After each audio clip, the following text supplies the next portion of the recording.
तो सर आपकी तरफ से वो मेगा रैली का बारे में क्या बोलना चाहते हैं आपकी तरफ से? हम आज डिमा हासाओ हाफलोंग से आया और यहाँ में एपीएचएलसी का जो मेगा रैली है यहाँ में क्यों आया।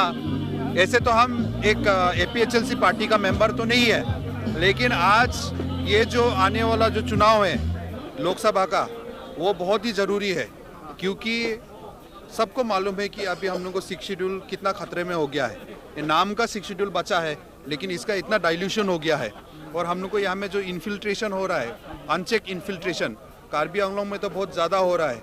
इसलिए अभी पब्लिक को मतलब सड़क में निकलने के लिए ऐसा मजबूर हो गया है। ये काम सरकार को करना था, लेकिन आज के दिन में सरकार प्रोटेक्शन नहीं देता है, इसलिए पब्लिक खुद आके बोलता है कि हम लोग को एविक्शन चाहिए, बोल के एविक्शन करो इलीगल इमिग्रेंट्स को। तो ऐसा हालत में आज के दिन में हमारा डिस्ट्रिक्ट में भी डिमा हासाओ में भी पंचायती राज का सिस्टम डाल दिया है।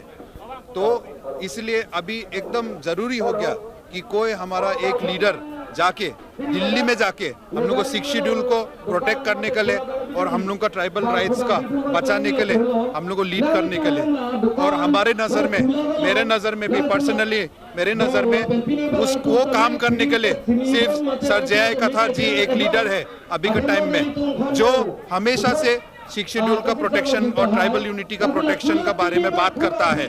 इसलिए हम आज आया अपना तरफ से एक सपोर्ट दिखाने के लिए कि हम भी सपोर्ट में है बोल के। हम फिर से बोलता है कि हम एपीएचएलसी के मेंबर नहीं है और हम अपील भी करना चाहता है कि लोगों से, जितना लोग है कार्बी आंगलोंग और डिमा हासाओ डिस्ट्रिक्ट में, अभी समय है, यही एक लास्ट चांस होगा शायद, और शायद इसके बाद अगर हम लोग को अपना गलती को अभी हम लोग को नहीं सुधारे, नहीं रियलाइज करेगा, तो शायद ये चांस और कभी मिलेगा भी नहीं। ऑलरेडी हम लोगों ने अभी अपना लैंड में, अपना ज़मीन में माइनॉरिटी हो गया है।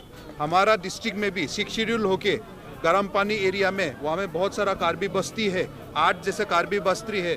बोरो लोकिंगडोंग एरिया में, वहाँ में रिसेंटली गांव बुरा का गांव वाले लोग को बिना कंसेंट से, बिना परमिशन से वहाँ में ऑक्शन कर दिया है लाइमस्टोन माइनिंग के लिए। तो ऐसा करके 6 शेड्यूल में अपना जमीन का प्रोटेक्शन हम लोग का काउंसिल भी नहीं दे सकता है, तो कैसे होगा।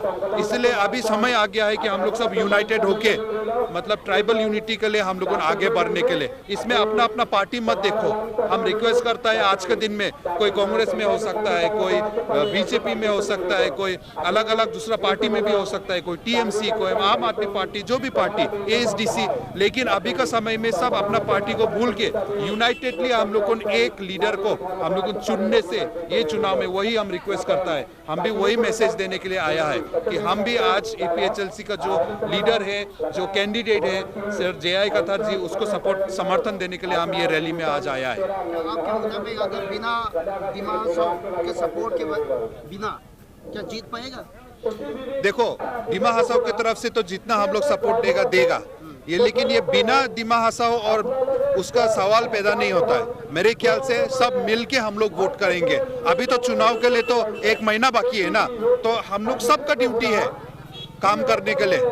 हम भी काम करेगा, हम भी मेरे तरफ से काम करेगा, सब काम करेगा, और वो तो 1 महीना का बाद में हम लोग को रिजल्ट तो तभी तो मालूम होगा। लेकिन हम लोग सब काम करेगा, डिमा हासाओ से भी सपोर्ट आएगा, क्यों नहीं आएगा। आज हम अकेला अपना को रिप्रेजेंट करने के लिए आया है, लेकिन बहुत लोग हैं जो डिमा हासाओ में अभी वो लोग भी फेडअप हो गया है।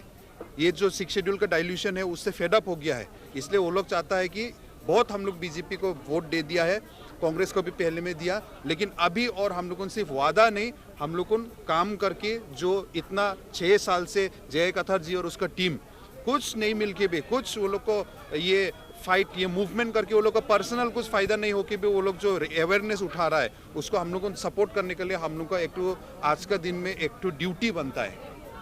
तो सर आने वाला इलेक्शन में एपीएचएलसी लोग जीतने के लिए आपकी तरफ से या फिर डिमा हासाओ की तरफ से ट्राइबल लोगों को क्या मैसेज देना चाहते हो? देखो, मैसेज ये देना चाहता हूँ कि माना कि अभी हम लोग को यहाँ का जो कार्बी आंगलोंग और इवन डिमा हासाओ के लोग है, हम लोग इलेक्शन के टाइम में क्या देखता है कि हमारा तो काउंसिल है, तो काउंसिल में कौन रूलिंग है वो भी देखता है। कोई लोग सोचता है अरे कार्बी आंगलोंग में तो काउंसिल में तो बीजेपी रूलिंग है, तो बीजेपी ज़्यादा वोट मिलेगा होगा, हम लोग को डिमा हासाओ में भी कोई कोई ऐसा सोचता है, हम लोग ट्राइबल लोग, कि हम लोग को काउंसिल में तो बीजेपी रूलिंग है, बीजेपी जीतेगा।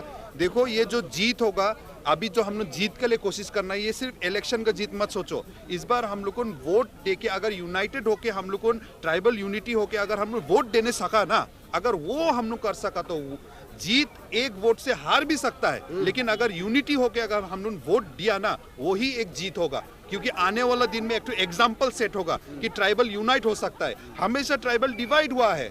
हम डिमासा एक कम्युनिटी को बिलोंग करता है। आप लोगों को हिस्ट्री में पढ़ा होगा, एक टाइम में डिमासा किंगडम बोल के था। अहोम आने का पहले से आसाम में डिमासा किंगडम था, लेकिन आज के दिन में हम लोग माइनॉरिटी हो गया। क्यों? हम लोग डिवाइड होते होते। वैसे ही कार्बी लोग का कितना बड़ा हिस्ट्री है, वो लोग का भी अपना राजा था, लेकिन वही आज हम लोग को डिवाइड होते होते हम लोग को डिवाइड एंड रूल पॉलिसी जो ब्रिटिश करा रहा, आज के दिन में हम लोग को आसाम सरकार से ये कर रहा है। तो इसलिए अगर हम लोग एक साथ होके ट्राइबल यूनिटी होके वोट कर सकेगा, वही जीत है। लांगने से इलेक्शन में 1-2 वोट से अगर हार भी गया, हम दुख नहीं होगा, लेकिन अगर हम लोग कन्विंस कर सका आदमी लोग को कि एक साथ ट्राइबल लोग चलो वोट देगा, अगर वो कन्विंस कर सका, वही हम लोग के लिए जीत होगा। और वही मैसेज हम देना चाहता है। Thank you sir.